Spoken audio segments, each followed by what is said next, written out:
Before there was hard white wheat, there was hard red wheat, and there was soft white wheat, and somebody crossed the two of them, came up with what they called Golden 86 wheat, which I'm going to show you right here. Maybe not. I have this bucket, 5-gallon bucket. Used to have spaghetti in it in 1997,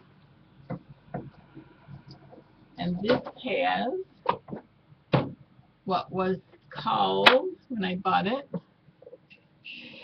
Golden 86 hard white wheat. I'm going to try to let you have a good look at that. My little lamp isn't working right. I unplugged it because I was afraid it would burn the house down. So that's probably the best look. You're going to, well, let's see. We do this. Kind of get an idea what it looks like a little bit. It's about the closest shot I think I'm going to get. Anyway, it looks like rice, kind of. Only it has a golden cast to it. And the hard white wheat, there's a type called Prairie Gold. That's another brand name. I think they're I'm sorry, it's all over my clothes here. I think the Prairie Gold and the Golden 86 um, are similar. I don't know if they're exactly the same. I think the Prairie Gold was marketed by a different company than where the Golden 86 originated. However, it makes, in my opinion, it makes a better tasting loaf of bread. It rises higher and so on and so forth. But I have made very little decent bread with real 100% whole wheat, like maybe one loaf ever after decades of trying. And that's the one mystery that has escaped me. I just don't I just don't know how to work with this stuff. So once again, a couple of years ago, I went to a church event where there was a young mother with young children. The kids weren't there, but she's a young mother. She had not been making bread. She wasn't born when I started making bread, let's just say that. And she did her little demonstration at church, and she made this really fantastic bread with great texture, spring. It was just really wonderful. So I took home the recipe and I thought, okay, I'm going to try this one more time. Dragged my terrible flour mill out, made a big mess because the pan doesn't seal right on it. Flour every place, followed her directions to the T, and made what resembled bricks. one one good thing about some of this wheat, you could make some pretty durable bricks with it if need be. So I've never been happy with the way that it's come out. I did borrow a Bosch mixer from a friend one time and played around with it for a while. And I think that was the one good loaf I actually got.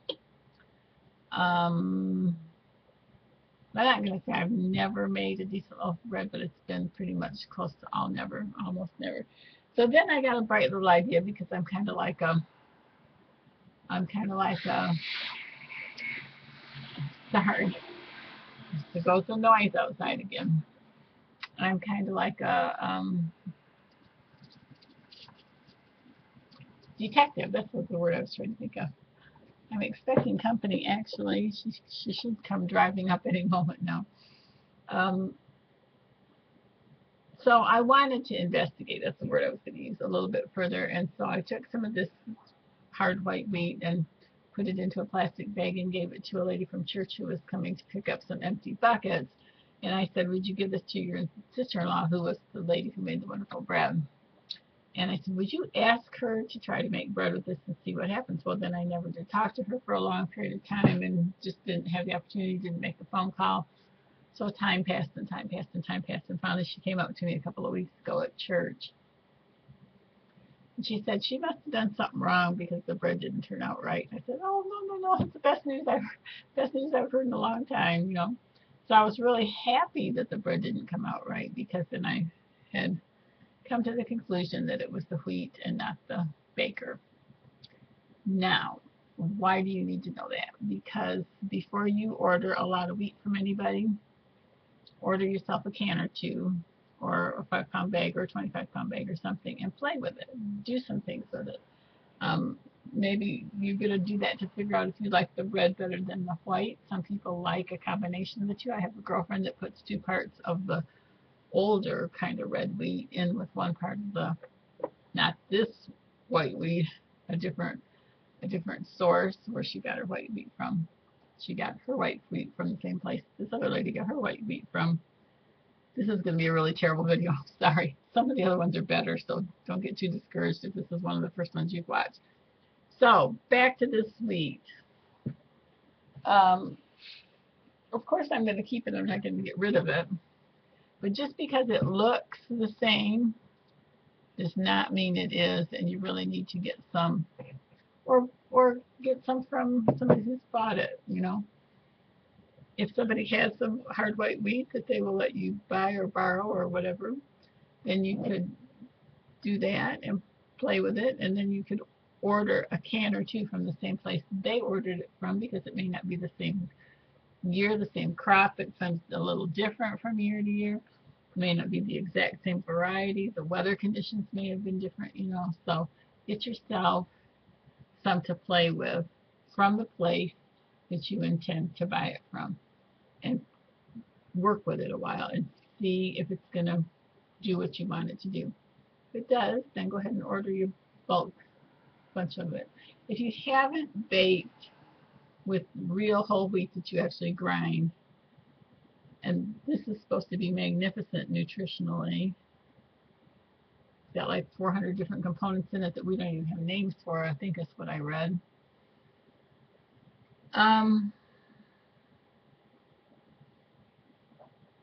Just try it out. Just try it out before you get going with it. You can make this into a hot cereal if you want. You can put it in the crock pot with water overnight, I'm told.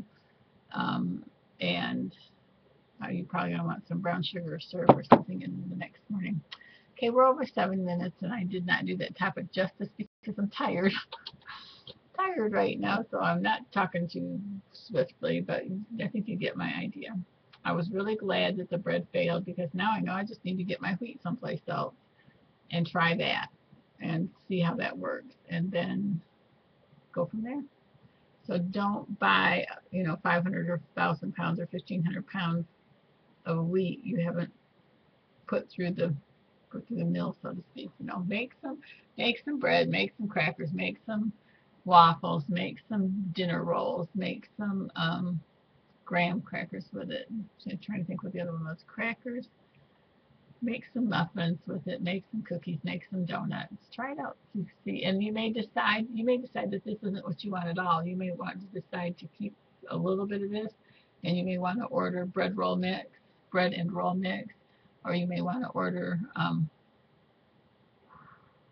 white flour. I would also recommend that you order some white flour to go with whole wheat, because if you start eating this exclusively, it's going to do things to your insides that you don't really want it to do, and you need something to slow it down. So I would recommend some white flour and some white rice both in your food storage to counteract what this is going to do to you. This is all whole grain.